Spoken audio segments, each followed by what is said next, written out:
Anyone up for an outing today? I'm just going to join Nigel and your aunt at Kenilworth's medieval fair.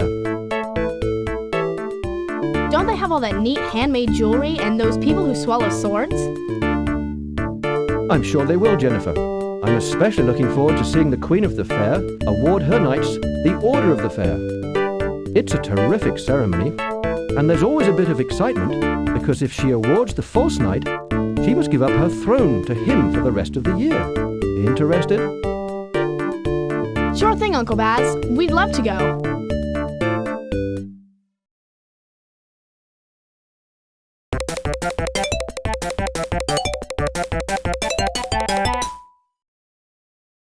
Kenilworth is way up north by Stratford-upon-Avon.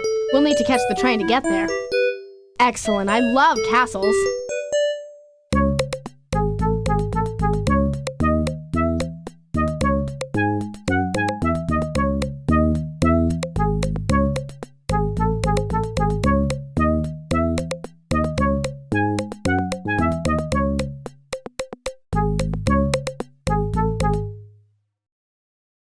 Look at all these people dressed up in costume. These guys take their fairs really seriously. There's Nigel and Aunt Em now. Hello, Jennifer. Come for a little archery or a game of Drench the Wench? These medieval fairs are magic. My favourite bit is getting a chance to see all the ancient crafts. Just before you came, we were watching a glass-blowing demonstration. Marvellous. I love the food and the sports. They've got a rope ladder over there that twists and turns when you try to climb it. But if you can get to the top, they'll give you 5 quid. At 50p a go, Nigel, you'll have spent £5 before you earn it. Have a good look around, Jennifer. I'll catch up with you when I can. The fair is spread out over all the surrounding towns with shuttles in between. Just remember to meet back here after the award ceremony. That's right. They're awarding people the Order of the Fair today. Let's hope the Black Prince doesn't make off with the Queen's crown. I'm off to Warwick Castle to see the jousting. There's a shuttle to take you there if you'd like to join me over there by the Dragon Rib kiosk. Hail, fair maid! Art thou not Lady Jennifer of Eagle, and this your famed companion? Yes, Your Highness, I think. What lucky hap! I am in need of just such aid as yours, for each year, at this time, the Black Prince, in some fair guise, petitions for my highest honour with some false knavery. Geez, all this medieval talk is kind of confusing. You mean you need us to help you find someone called the Black Prince? Just so. He attends this fair each year with a different face, and enters the contest for the Order of the Fair, along with 3 worthy knights and dames, but each year his effort is full of trickery. Okay, let's see if we have this straight. You want to bestow the Order of the Fair on some worthy knights, but each year one of them is the Black Prince, who is trying to fake his way with some bogus trick. Indeed. You catch the very heart of my meaning. Each year I must expose the Black Prince as a fraud, or else tender him my crown. Canst thou help me? If you don't figure out which knight is the fake, you'll have to give up your crown to him. Don't worry, Your Majesty. We'll figure it out. Mysteries are our game. Hello, Jennifer. Well met. How do you like the fair so far? This is the first year I've gotten to play the Queen's page. It's fab. I get to run messages back and forth from the Queen to her knights, and look after the royal hounds, Maximilian and Tristan. That's cool. What message are you carrying now? The list of the petitioner's blazons. A blazon is a description of a coat of arms. When the knights go at it on the field of combat, they have their helmets on to protect their faces. But you can tell who's fighting who by looking at the designs on their shields. Have a look at the list if you like.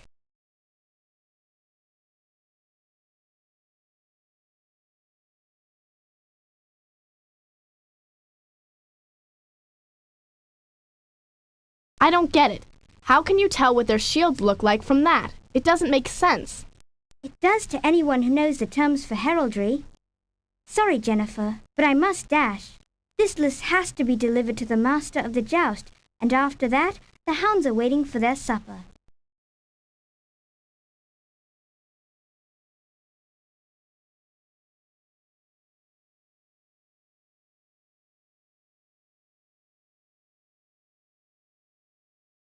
Our fair guide says that the jousting is at Warwick Castle, and Merlin's Enigma is over on the town green in Stratford-upon-Avon. We can take shuttle buses to see them when we're ready. Merlin's Enigma is supposed to be on the town green at Stratford-upon-Avon. This shuttle bus will take us there.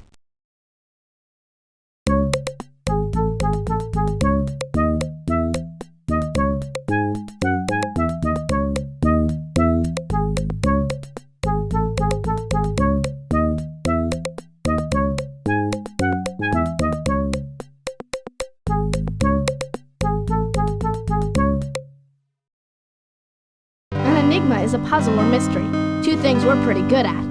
Let's see if we can solve Merlin's Enigma.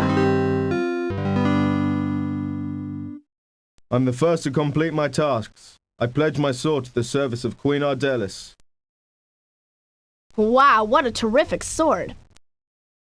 I forged it myself in the flames of my own smithy. I'm a blacksmith by trade, but a knight by renown.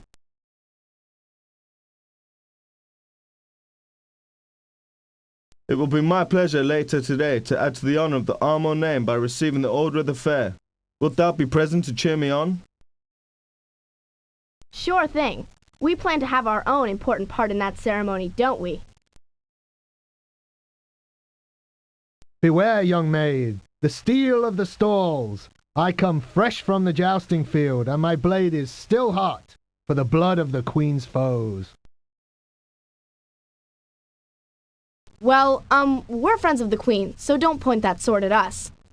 Well said, friend, but let it be known that Sir Mark Stalls will suffer no foe to rise up against Her Majesty. Lovely Queen Ardelis rules not only the fair, but also my heart. Have you seen her wandering hereabouts? I think we saw her last at Kenilworth Castle. Why do you seek her, Sir Knight? Why, to pledge her my sword and my love, of course, and ask her if she's free to see a film with me after the fair shuts down. Halt! What worthy maid would unravel Merlin's enigma? Just me, Jennifer Eagle, and my pal. We're trying to figure out which knights have passed this test. That secret can only be given to one who has solved Merlin's enigma themselves. If you wish to see the list of knights who have unraveled its mysteries, you must unravel it yourself.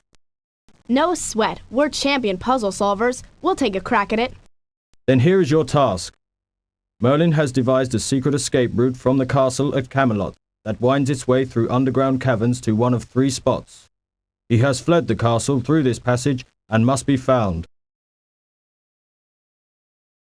You must follow his path and decide whether his hiding place is truly Lancelot's Lake, Merlin's Cave, or Guinevere's Forest.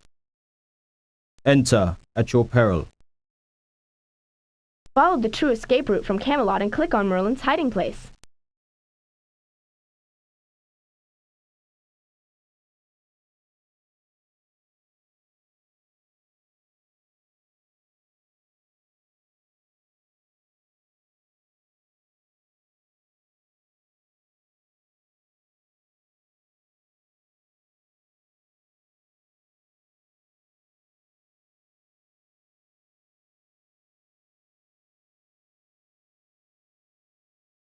That's it! Merlin was hiding in Guinevere's forest. Great going. Now let's get a look at that list of names. Well done, young scholar. Here we have the roster of the knights who have solved Merlin's enigma. But alas, I have not their names, only the blazon of their coats of arms. The list reads as follows. Gules Cross Argent, Argent Bend Or, Azur Chevron Argent, Vert Pal Or.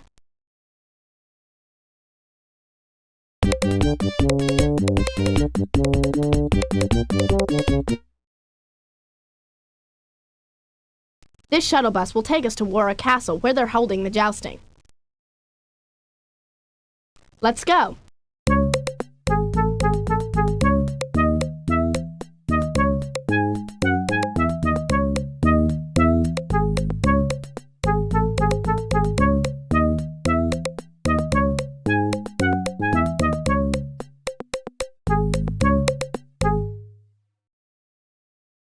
Looks like the jousting has already started. I bet there used to be real jousting at this castle back in medieval times. I say it was my blow that felled you to the ground. And I say it was no such thing. I challenge you, sirrah, to another round. So that thou mayest have better luck this time? I think not, milady. As my name is true, I bested you most soundly. Hey, chill, what's happening? Sir Knight, Lady Dame, what is your quarrel? This ruffian claims she defeated me in our joust, but it was I who was the victor. Never! See how he lies? I knocked the knave from his horse with this very hand. Rogue, you know 'tis true that my lance drove you to the earth. Never so soundly as my lance toppled you. Yikes, these two are really ticked off. Come on, let's sneak away before they start letting fly with those swords. There's more stuff happening inside the castle hall. Let's check it. This place is stuffed full of armor and swords and stuff. I wish they'd let us borrow some to wear today. We'd fit in at the fair perfectly. Hello. You two just missed some pretty fierce jousting. All the petitioners for the order of the fair have to unhorse someone as part of the competition, so they were terribly serious about it. There was a really terrific fellow with a silver and gold shield who knocked his opponent off on the first go. He was a great big strong chap. The crowd loved him. There was another big bloke as well, carrying a blue and silver shield, who I would have bet was going to topple right off at the first blow, but he held on like a badger and ended up unhorsing the fellow he was up against too. This lot train for ages so that they can safely poke at each other with those huge lances. The ends are capped with soft pads, and that armour they've got on isn't just for decoration. Even the horses are protected. In medieval times, jousts were just games like this one, but sometimes knights would fight duels, and when they did that, often it was a fight to the death. In those days, they believed that if two knights were angry about something, like who owned some bit of land, they should settle it on the field of honour. People in those days were ever so superstitious. They believed that God would interfere in the duel to see to it that the knight who was in the right would always win. Thank heavens we have courts and barristers, what you call lawyers, now, to see that the strong don't always beat the weak. Hey, you lot! Come for the jousting? You just missed the most brilliant fight. Who was fighting, Nigel? With those helmets on, who can tell? But whoever they were really going at it. The one with the green shield came charging up and nearly drove that lance straight through the one with the red shield. Then they both pulled back and charged at each other like steam engines. Wham! They belted each other so hard with their paws that they both flew off the horses. It was utterly brilliant. The judges just finished debating about who won, and they had to admit it was a tie. They both unhorsed each other. There's more stuff happening inside the castle hall. Let's check it out. Get your own family coat of arms right here. Scottish, English, French. You name it, we got it. Look up your last name on our crest of Tron and select the coat of arms used by your distant ancestors. That's neat. If I hadn't spent all my pounds on that new camera lens yesterday, I'd be up for this. Maybe this guy can tell us something about heraldry, though. Tell you the truth, young miss. These family coats of arms are just for fun. Real coats of arms are a very serious business. Not just anyone can have one, you know, and each must all be absolutely different from every other one. Only the King of Arms at the College of Arms in London can assign you a real heraldic coat of arms. The family crests we sell here are just decoration, a bit of fun for the family mantle. But if you'd like to find out about the real thing, you can have a look at this book on authentic heraldry. Here!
I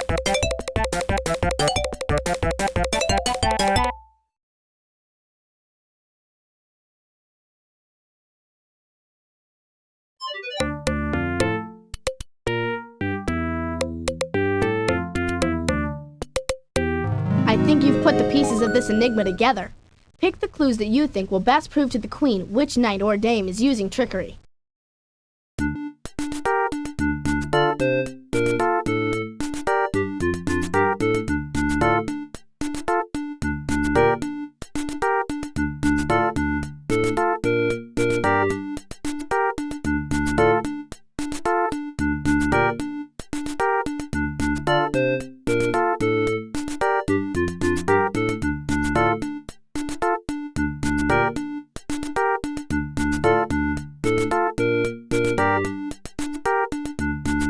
Those are the clues that uncloak the Black Prince. Now point out who you think the Queen should refuse the order of the fair. That's it! Charles Armour is playing the Black Prince at the fair this year. He was trying to trick his way into getting the Queen's crown. Queen Ardellis told us that each year one of the fair members is elected to play the Black Prince, the Queen's arch rival. Each year the Black Prince tries to trick the Queen into giving him the order of the fair by breaking the rules. If he succeeds, he gets to keep her crown. The rules of the Order of the Fair say that a knight or dame must do 3 things to fairly qualify for the honor: display a true coat of arms, solve Merlin's enigma, and unhorse another knight or dame in an honest combat. The Black Prince could have been any of the knights we met, even the Dame Louis, so we had to find out if any of the 4 petitioners had cheated at the requirements. All of the knights managed to solve Merlin's enigma, and after we found out what the heraldic terms for their shields meant, we realized that all of them had unhorsed another knight or dame too. But we found out that heraldry has rules and regulations too. One of them is that a shield cannot contain 2 metal colors. And that's how the Black Prince slyly chose to cheat. He presented a coat of arms all right, but a fake one that broke the rules of heraldry. His crest was argent bend or a silver field with a gold bar across it. Since the rules of heraldry forbid metal colors with metal colors, the coat of arms was illegal.